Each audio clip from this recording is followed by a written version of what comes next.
In the land of Uz, there lived a man named Job.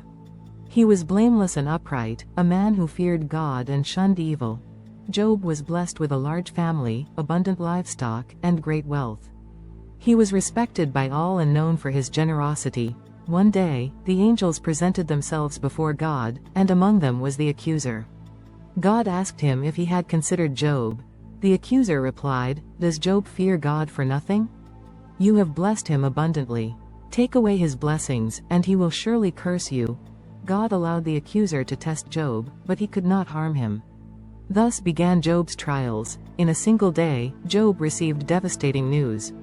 Raiders had stolen his oxen and donkeys, and fire had consumed his sheep. Before he could catch his breath, another servant arrived. A great wind had collapsed the house where his children were feasting, and they were all lost. Job was heartbroken. He tore his robe, shaved his head, and fell to the ground in worship, saying, "The Lord gave, and the Lord has taken away. Blessed be the name of the Lord." The accuser returned to God, claiming that Job would curse him if his health was taken. God allowed him to afflict Job, but he must spare his life. Job was struck with painful sores from head to toe. He sat in ashes, scraping his wounds with broken pottery. Job's wife, seeing his suffering, said, "Are you still holding on to your integrity? Curse God and die." Job replied, "You are talking like a foolish woman. Shall we accept good from God and not trouble?" Job's 3 friends heard of his misfortunes and came to comfort him. They sat with him in silence for 7 days, mourning his loss. After a week, Job broke the silence, lamenting his birth and questioning why he was suffering despite his righteousness. Eliphaz argued that suffering is a result of sin, urging Job to repent and seek God's mercy. Job insisted he had done nothing wrong and demanded an audience with God to plead his case. Bildad echoed Eliphaz, claiming that God does not pervert justice and that Job must have sinned. Job felt increasingly isolated and misunderstood, expressing his desire for a mediator between himself and God. Zophar chastised Job, insisting that he deserved even worse for his sins, further deepening Job's anguish. Job continued to lament his suffering, questioning why the wicked prosper while the innocent suffer. Despite his despair, Job clung to his faith, declaring, "I know that my Redeemer lives, and in the end, he will stand on the earth."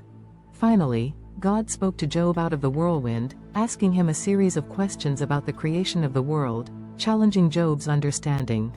Job realized the vastness of God's wisdom and power. He responded, "I am unworthy, how can I reply to you? I put my hand over my mouth."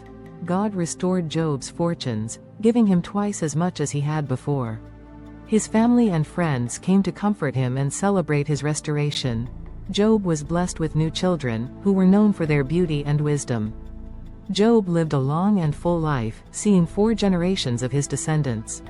He died old and full of years.